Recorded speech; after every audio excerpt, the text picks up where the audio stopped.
ବାର ବାର ହୋଇ ଶୁଭୁଛି ଡାକ, ହିରଣ୍ୟକ ହିରଣ୍ୟକ। ମୂଷିକ ରାଜା ହେ ବନ୍ଧୁ ମୋର, ବେଗେ ଆସି ଆମ ଜୀବନ ରଖ। ଶୁଣି ଏଇ ଡାକ ମୂଷିକ ରାଜ, ବାହାରକୁ ଆସି ହଇଲେ ଉଭା। ଦଳବଲ ସହ କପୋତ ରାଜ, ଦଶା ଦେଖି ସେ ତ ହଇଲେ କାବା।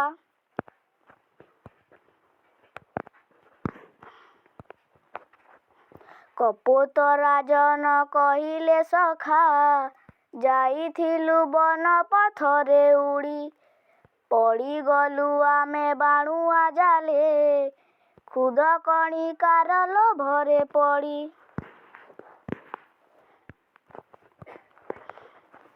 ନଥିଲା ଉପାୟ ଆମର ଆଉ, ପରାଣ ବି କଲେ ସରବେ ମିଲି।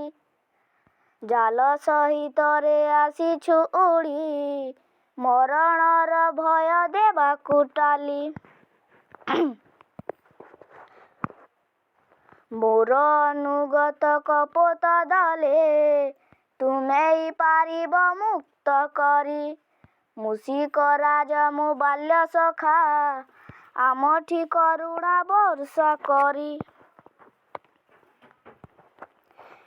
ଏହା ଶୁଣି ସାରି ହିରଣ୍ୟକ, ବନ୍ଧୁ ନିକଟକୁ ଗଲେ ସେ ଧାଇଁ। ଜାଲ କାଟି ନିଜ ମିତଙ୍କୁ ଆଗ, ବନ୍ଧନୁ ମୁକତି କରିବା ପାଇଁ।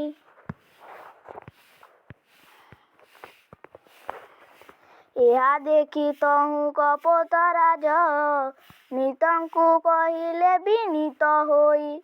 ପରଜାଙ୍କୁ ଆଗ ମୁକ୍ତ କର, ମୋ ଫାଶ କାଟିବ ଶେଷରେ ଭାଇ। ହିରଣ୍ୟକ ହସି କହିଲେ ସଖା, ଅଳପ ଶକତି କ୍ଷୀଣ ମୋ ଦେହ। ସବୁ କପୋତର କାଟିବି ଫାଶ, କିପରି ପାରିବି ତୁମେ ଯେ କୁହ।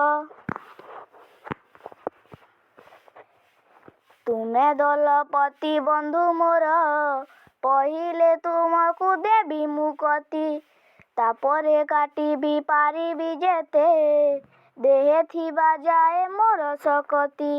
ଆଶ୍ରିତ ଜନ ରକ୍ଷା ପାଇଁ, ଦଳପତି ସିନା ସାଜିଛି ମୁହିଁ। ତାଙ୍କ ପାଇଁ ପଛେ ଜୀବନ ଯାଉ, ସେଥିପାଇଁ ମୋର ଭାବନା ନାହିଁ।